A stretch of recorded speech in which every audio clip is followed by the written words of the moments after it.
নমস্কার, নিউজ ভ্যানগার্ডের পর্দায় আপনাদের প্রত্যেককে স্বাগত। আপনাদের সাথে এই মুহূর্তে আমি রয়েছি শতাব্দী। চোখ রাখবো আজকের গুরুত্বপূর্ণ খবরাখবরে।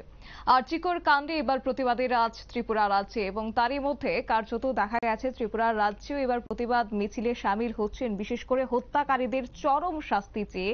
এবার এক বিক্ষোভ র্যালির আয়োজন করা হয়েছে all Tripura community health officer অর্গানাইজেশনের পক্ষ থেকে।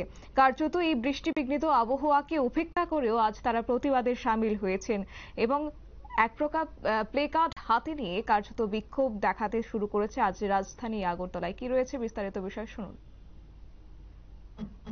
আজকে আমরা এখানে সবাই একত্রিত হয়েছি একটা জিনিসের প্রতিবাদ করে।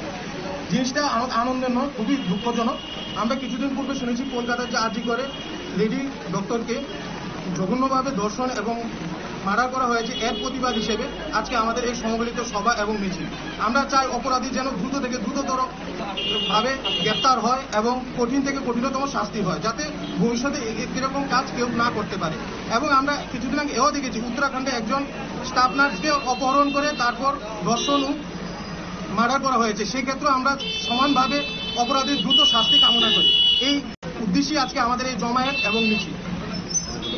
আগরতলা শহরে এই ধরনের আপনারা শুনলেন তাদের বক্তব্য। কার্যত আজ সামিল হয়েছেন প্রত্যেকে বিশেষ করে all Tripura community health officer অর্গানাইজেশনের পক্ষ থেকে এই র্যালির আয়োজন। কর্মীবৃন্দরা আজকে এই র্যালিতে সামিল হয়েছেন। আজ রবীন্দ্র ভবন প্রাঙ্গণ থেকে শুরু হয়েছে এই র্যালি এবং আগরতলার বিভিন্ন পথ পরিক্রমা করেছে। কার্যত আজকের দিনে দাঁড়িয়ে বলা যায় আরজিকর কাণ্ডে গর্জে উঠেছে গোটা দেশ। শুধুমাত্র আজ আরজিকরেই থেমে নেই, সেই ক্ষেত্রে কিন্তু দেখা গেছে উত্তরাখণ্ডেও একই ছবি। কার্যত স্টাফ নার্সকে ধর্ষণ করা হয়েছে। ধর্ষণের মতো এই নেক্কারজনক ঘটনায় আজ গর্জে উঠেছে প্রতিবাদের সুর। দিকে দিকে আজ লক্ষ্য করা গেছে এরই আজ ত্রিপুরা রাজ্য বৃষ্টি বিঘ্নিত আবহাওয়াকে কেন্দ্র করে সামিল হয়েছেন প্রতিবাদের সুরে।